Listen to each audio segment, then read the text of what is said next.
Hey, welcome back to a Rocket Refuel. We're flying high right now with BG wins from both men's and women's basketball.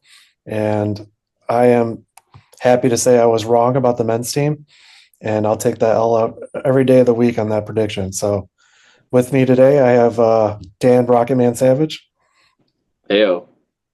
and Nate the Texas Rocket. Hey, how's it going, everybody? I know you guys have missed Nate. He's been tied up with dad duty stuff, but we're able to wrangle him in for 15, 20 minutes here. So we're excited to have you back. Yes, good to be back. It's been too long, so good to be All back. right. All right, let's kick this off, Dan. First off, we're gonna start off with our sponsor, City Hall Grill and Drinks, where great American flavors meet great times. I'm sure that they had a good time down there Friday night watching the Rockets down in Wood County beat the tar out of them Falcons. So head over there, get yourself a whatever they call our shot. You just ask them; they'll know what you're talking about, and uh, I think it changes names every time we're on. So if you say jump shot, I feel like that'll key him in on how you found the place. Rocket jump shot. Why didn't we think of that initially? I don't know. I Must have been all we the we had, margaritas they were feeding us when we were testing yes, everything.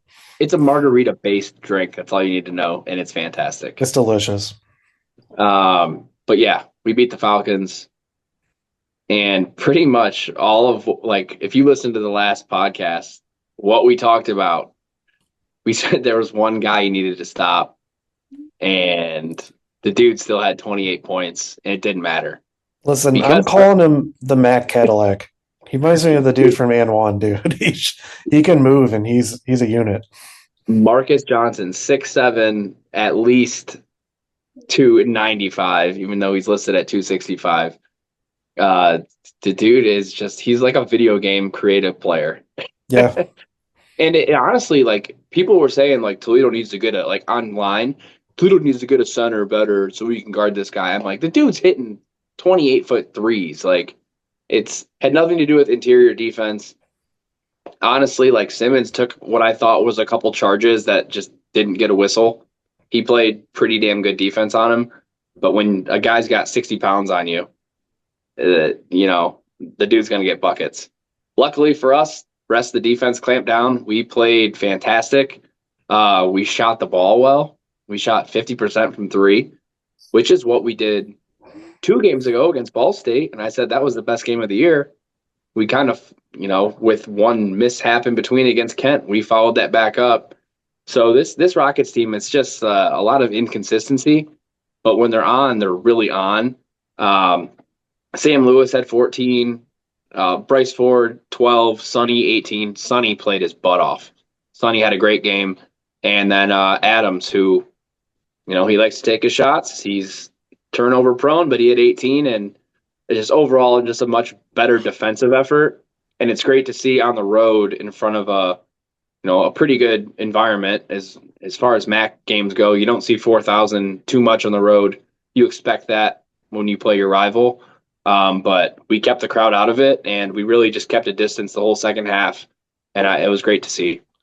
I do want to mention how nice it was with the CBS broadcast compared to the crap ESPN we're used to on ESPN Plus. Like the camera work was so much nicer. The Right. announcers were decent, and yeah, a little spoiled with that.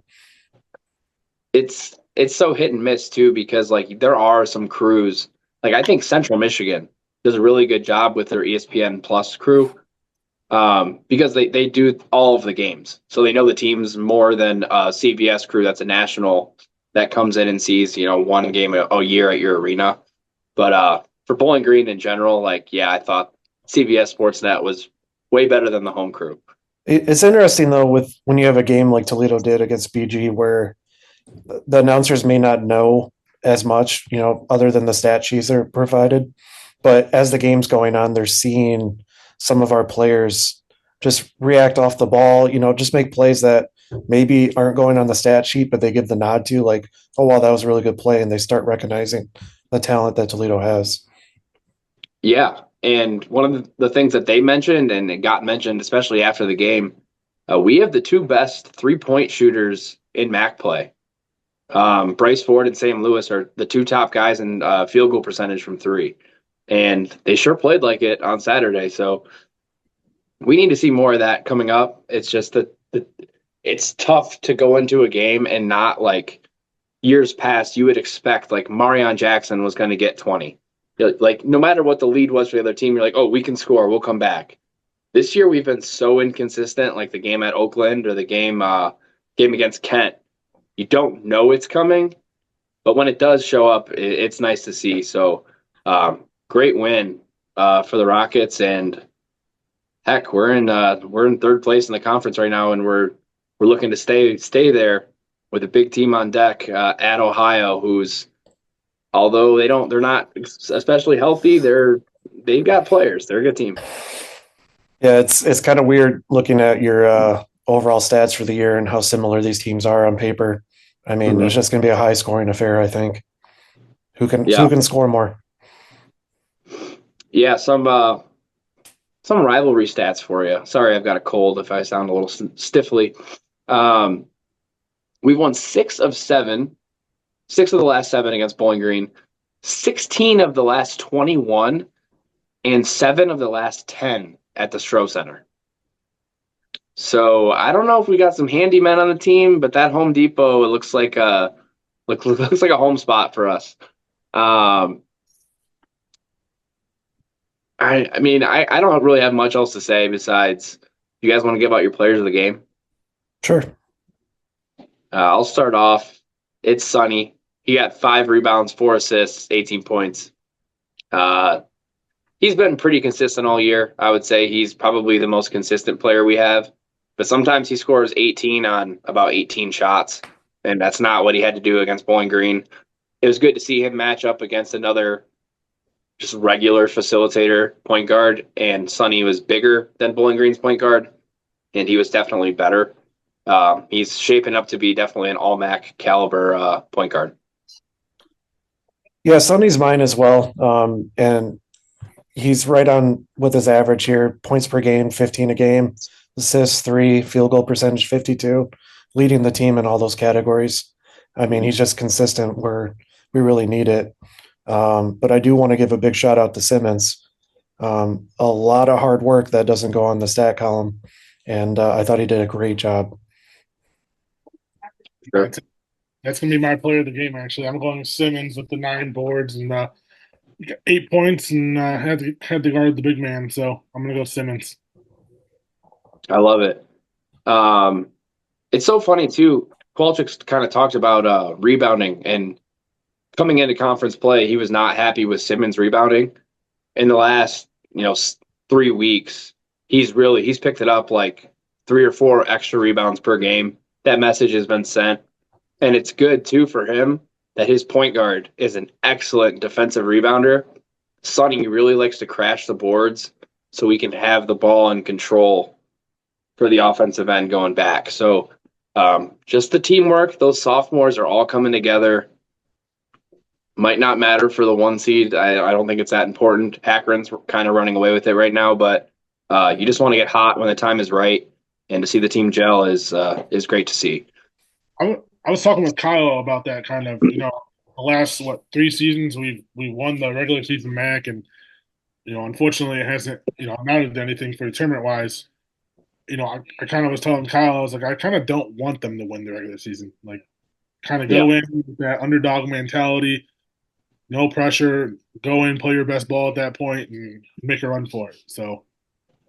Yeah, unluckily for us though, the name brand does stick.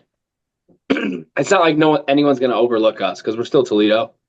So if we roll in as the 2 seed or the 4 seed, teams still have a chip on their shoulder to beat us. But I know. Yes, I agree. I agree. I feel like that. I feel like I don't know. I felt like those last couple seasons, it just was like, we're the 1 seed, we have to win, and they did just. I feel like that pressure kind of maybe got to them. So maybe from maybe not other teams' perspective of us, but our own perspective of what our expectations are might be a little bit easier on us. You know what I mean? For sure. Yeah. Internal pressure definitely matters. And also one thing I've always had a gripe with, that this is like coming from the cocky 1 seed. I hate playing that 11 a.m. game.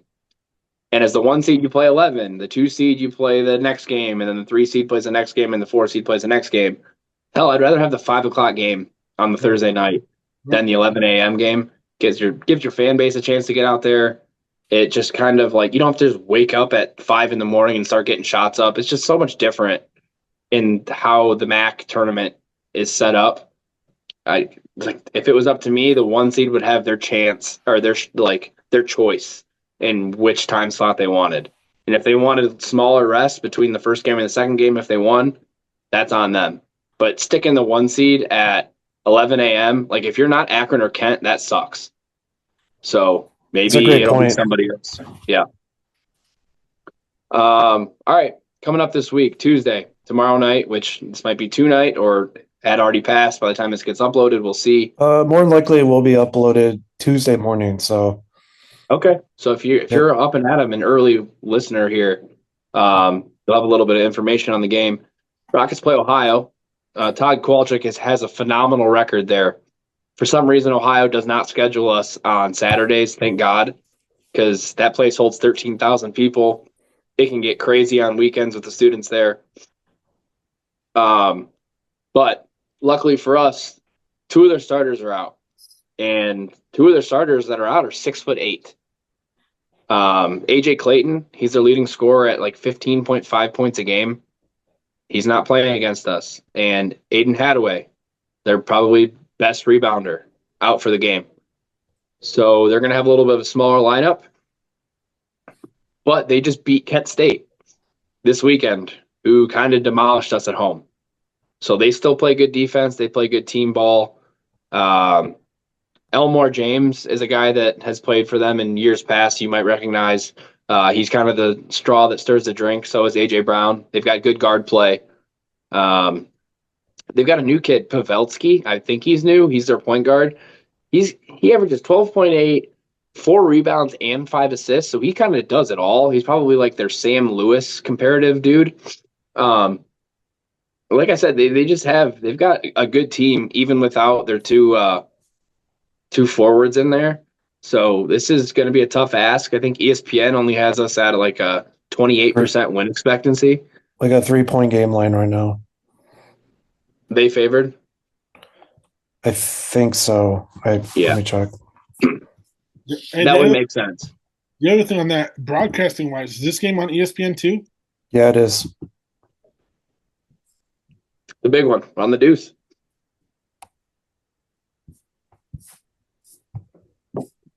Ohio is 8-0 at home as well. Yeah, that was the big one that I was looking at. I was like, ooh. I'll talk about it when we do our predictions. Yeah. I think it'll Don't be do interesting. it again. Don't do it again, Kyle. But this Eastern And if I team, keep doing it, maybe they win against me. I don't know. yeah, it's an Eastern. This Ohio team, their losses are to Eastern Michigan and Akron in the league. So we've already beaten Eastern. You know, it was at home. With Akron, we were within 7. They lost, I think, by 12. So I don't think Ohio's like dominant in the way that we're used to, like 1 or 2 teams being dominant in this conference. And they also took a loss to Marshall in the non-con by like 9 points. And Toledo beat Marshall by that same margin. So I really don't think Ohio is better, but Toledo's just so inconsistent. So I don't know what team we're going to see. Luckily for us, Kowalczyk has gotten up for this squad in years past, and we'll see if he does it again. And, Tuesday game, it could be worse. Playing them on Saturday would be a bear in the combo. Yeah, I agree. Let's do some predictions. Okay. So we're gonna predict. Are we gonna predict the Ohio game and the NIU game? I like doing these predictions. They're fun. Sure. The more graphics we put on Twitter, the better. I don't care. We'll ask Rocket Ryan and PJ Spiller for their scores.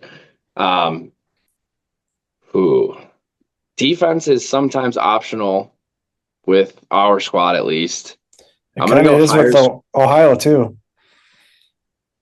It wasn't. They locked up Kent. But Kent is also hit or miss offensively, so it's so hard to gauge. I'm going to go 81-80 Toledo. I don't have a prediction for like a last second, Sonny Wilson 3-pointer or anything. But yeah, 81-80 Rockets. We sneak one out and move into second place solely in the MAC. Okay. I think they snapped that home win streak, and I think Toledo's winning 85-80.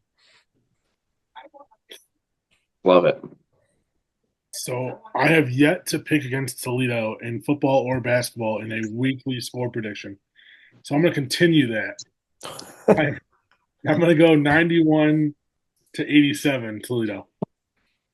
You're probably closer, honestly. I should have gone like 100-99. Like, I think it's going to be high scoring for sure. especially if both teams shoot well, like neither guard the perimeter at all. Although like Bowling Green didn't shoot very well from three, thank God. Man, this game Tuesday, this is like one of the MAC games of the year. This is going to be a fun one. Yeah, And I'm then looking forward to it. Yeah, after that road trip, we come home for Northern Illinois, and they suck. Sorry, non-rivals. You guys are going to be out of the conference here soon. They just beat Ball State this weekend for their first MAC win of the year. They lost to Ohio by 38. I think it was 108-70. So if we're comparing the two opponents, Kowalczyk actually does not have a great record against Ohio. He's above 500, but it's one of those teams that like he just for some reason they've gotten us, and they've gotten us at Savage Arena a couple times. They've got one good player, Quentin Jones, and he's 6'5" guard. He averages about 16 points a game. But more importantly, I guess as an overarching theme, this is our life connection game. It's like an Oregon donation theme. Wear your green, Rockets for life. You'll probably get some kind of merchandise if you go. But yeah, sport your green. And this game, Toledo has not played well at home sometimes, so I'm not going to say it's a guaranteed win. But especially if we come off of a win at Ohio, we cannot let a team like Northern Illinois beat us with one MAC win. They've been basically atrocious. They don't fund their basketball program. They don't have any fans. I can't wait till they're in the Ohio Valley, whatever league their men's basketball team goes to. But anyways, more importantly, just show up Saturday and support a good cause.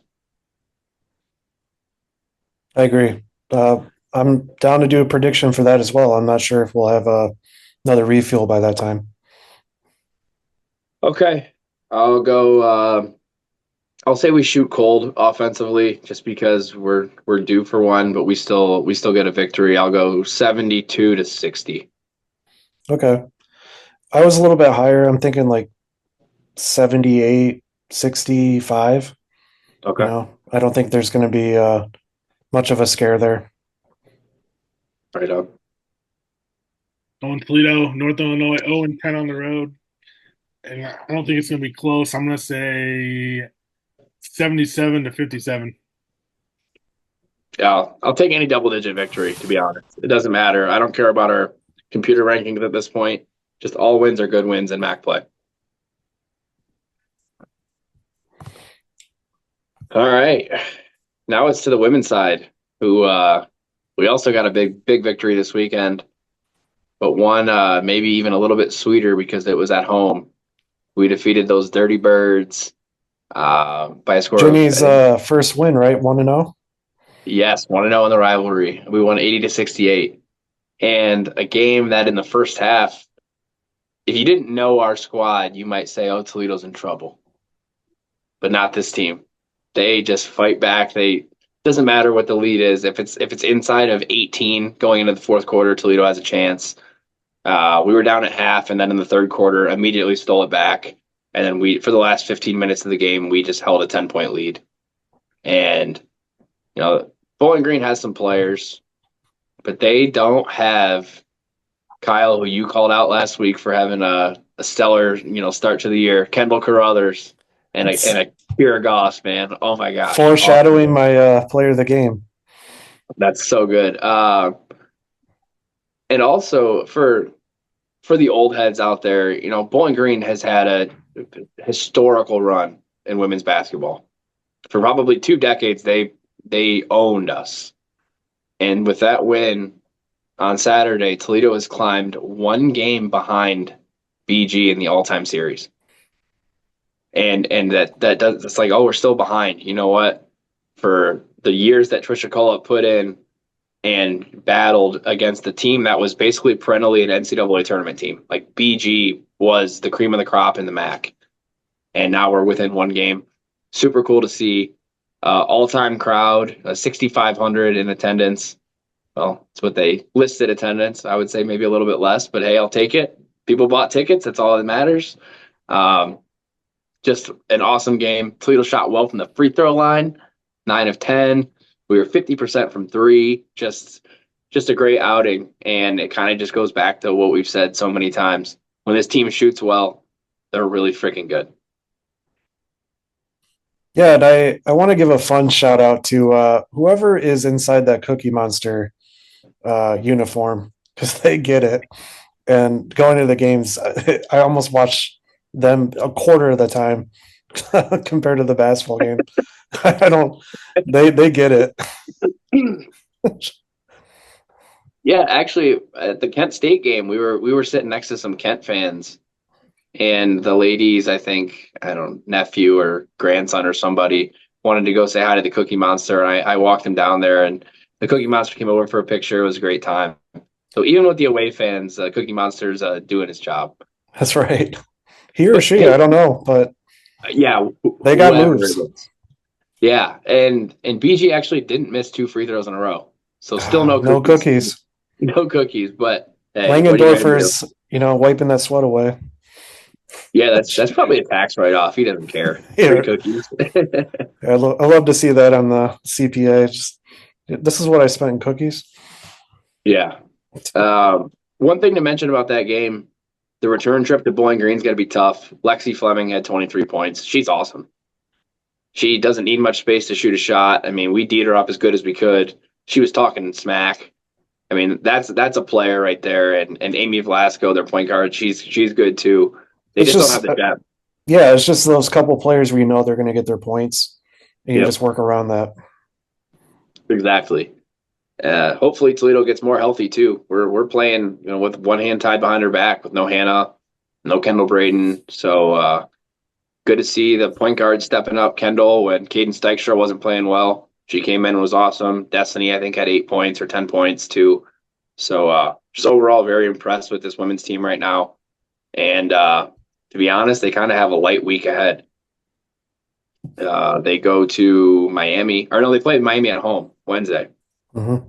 And Miami's been decent, but the bugaboo for all women's programs at Toledo has always been at Miami. So you just want to avoid Millette Hall at all costs. It's not a shooter's gym, and Miami, they're decent. They've got a good girl named Gonzalez. She scores like 17 points, but Miami, just kind of like us, plays about 12 girls a game. So that's really all to look out for there. I think the home crowd will push us over the edge. And then we also go to Eastern Michigan, which is another not shooters gym, but Eastern is terrible. They're the worst team I've seen in years in the Mid-American Conference, so I'm not too worried about Saturday. But other than that, do you guys want to look at players of the game against Bowling Green? Sure. I kind of hinted mine, so both of you can go at it. For me, it was Kendall Carruthers. Yeah. 3 of 4 from 3 too. She had like a tip out on a rebound, step back 3. Like she had it all. She was the spark to the offense. I'll go Goss. 20 points, 6 boards. He's been great lately as well. I mean, that's not a bad pick. Yeah. You got one veteran that's stepping up when she needs to, because she knows that there might not be a ton of scoring behind her, and then a sophomore behind her that says, no, we got some scoring for you. Exactly. That's why I've been very impressed with Kendall. It's just like, only a sophomore, and just she's got great footwork. I mean, she's quick and great ball handling. She's a really good player. Exactly. I guess we'll just do well, actually, I'll go through the standings for a second here. Ball State's 8-0. Central Michigan, Bowling Green, and Miami are going to be fighting for the 7, 8, and 9 spots in the conference. So one of those teams is going to get left out, most likely. They're all 4-4. Toledo and Western are 5-3. We got helped out by a Western Michigan loss this weekend. And then Kent and Buffalo are 6-2. So we can catch Kent and Buffalo. We already hold the tiebreaker with Kent right now because we beat them at home. So, Toledo's got a chance to move up to that 2, 3, 4 spot. We're kind of in the 4 spot right now, but as I alluded to with the 11 a.m. game for the men in the MAC tournament, the women on the second day of the tournament play at 10 a.m. So you really don't want the 1 spot. No. If you're on the girls' side. So I'd be so happy with a 5 o'clock game and Toledo to be in that 3-4. Again, less pressure internally on us. And, Ball State's not going to travel anybody for a 10 a.m. game. Jesus. Maybe they get upset before they play us. Do you think? Ball State's the team this year. Do you think there's any shot at a 2 teams from the MAC this year if it's not Ball State that wins the tourney? Yeah, it's the chance for them is, though, they can't lose more than 1 game in the conference. Yeah. They have to be, 25-5 and still probably lose in the finals, or at least the team they lose to win the MAC. If they lost to a team like Toledo, who ends up having a gaudy record, that would definitely help them, especially with Toledo's name brand. They'll be like, oh, you lost to Toledo, they'll be a 13 or a 12 seed. Ball State's non-conference schedule was pretty good, and no one beat them that handily besides Ohio State, and Ohio State's loaded. Yeah. So I would say, yeah, there is a chance, but it's not because of the league strength necessarily. It's just because one team is so good, and if they got upset, they could still get in. So Saturday, we go to Eastern Michigan. That's a rough gym, but it's also a rough opponent we're playing. You guys got score predictions? Yeah, kick it off, Nate. Eastern, I believe they're 1-17. I'm gonna say if we don't win by at least 15-20, I'll be kind of shocked. So I'll say, we'll go 68-45.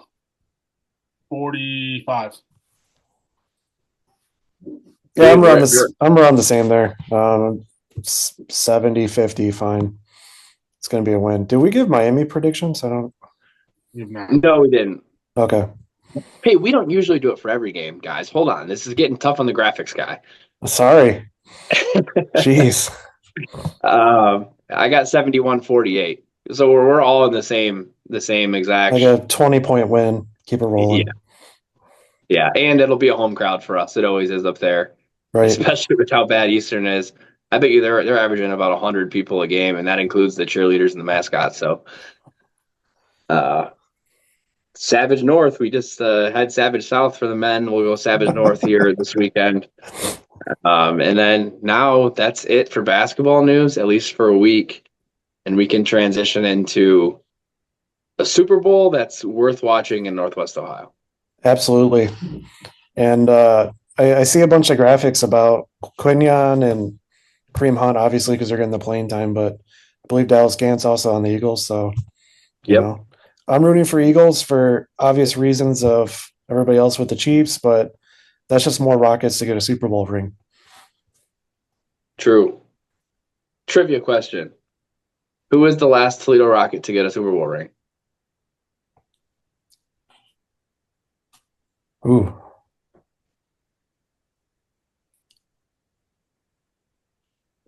Kareem was Kareem there last year? No, he was picked up this year, mid-season. I'll say Kareem would have been too obvious. I'm drawing a blank. I don't know. I don't want to have too much dead space. Just us sitting here. So this is unverified, but via the message board, I'm pretty sure it's right. Now, the name I came up with was Nick Kaiser for the Patriots, offensive lineman, all-century team, or whatever team for Tom Brady, O-lineman. Of course, he won one or two. I think the answer is Lance Moore, the 2010 Saints team, and he had a touchdown in that Super Bowl too. Hell yeah, it was earned. So either way, hopefully, either way, someone's getting a ring. That's what's exciting is it's guaranteed. And this weekend, Kareem had another touchdown in the playoffs. And actually, I was talking to Bag before this, and he said, well, he got home. He was doing family stuff and got home, and he saw the end of the Eagles game, and it was basically a Quinion interception, end of game, and then Kareem Hunt touchdown, start the Chiefs game. And it was just like a perfect 1 hour for our fan base. And it's so cool to see both of them, actually balling out, not just playing. That's no shade at Dallas Gant. He came up from the practice squad. They're dealing with injuries. It'd be nice to see him play too. But the only thing I'm rooting for, I'm not rooting for a single team. To be honest, I'm sick of the Chiefs. I'm not an Eagles fan, but they did beat the Packers, so to lose to the champ would be fine. I want to see Quinion tackle Kareem Hunt.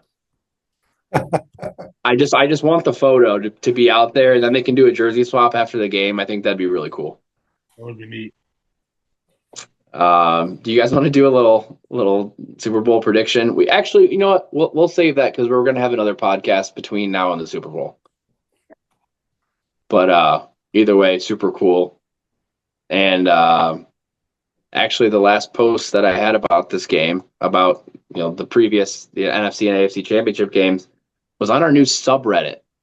And it's not our subreddit; it's a Toledo Rocket subreddit. There had not been one until this weekend.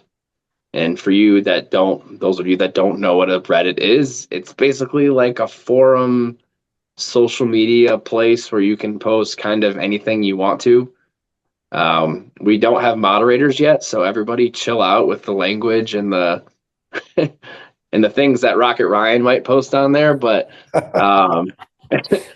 we're already nearing 100 on Reddit, and it's just a cool place to meet, talk to other fans of Toledo athletics. And we'll be posting all of our content there. So if you see it and you have a friend that likes Toledo sports, we're on it once a week. So, give us a share and a follow and a like, and just show your friends, hey, there's a subreddit for Toledo sports. You see a Blade article, post it. You see a video of, us holding a Super Bowl trophy or whatever, post it. It's just something else to gain engagement and just to talk more about the things that we love, the Toledo Rockets. Absolutely. And it's weird to me that somebody hasn't created it already. I know a few MAC fan bases aren't as diehard as Toledo, but Toledo, I feel like, is a bigger fan base. And if you look at the college football subreddit and you watch the game threads for the Michigan-Ohio State games, there's flares under the usernames for what your favorite team is. And it's always either Michigan or Ohio State, but the secondary, there's quite a bit of Toledo Rockets. So I do feel like it's going to generate some buzz, and let's, start posting on there, get some excitement going. I wanted to give one more NFL shout out to Reggie Gillum for his got a lot of playing time for the Bills. Fortunately, it didn't go their way, but wanted to give him a shout out too. Yeah, dude, they just ran the ball in the second half, and he was that lead blocker all the time. Yeah, he's awesome. He's gonna get a ring. There's no way that the Bills curse is this bad. I think it's just they need to not play the Chiefs, and then the refereeing and everything can fall into place for him. I do feel bad for Reggie and the Bills. All right, I think that's going to wrap her up, isn't it, boys? Anybody got anything else? That's it for me for now. We got next week. We'll have a full pod back, and we'll be able to recap 2 games and then give a preview for the next 2 coming up, including our Sun Belt Challenge. Correct. Absolutely. All right. I'm Kyle W. Appreciate you guys tuning in. And last thing on the agenda, TOL. EDO.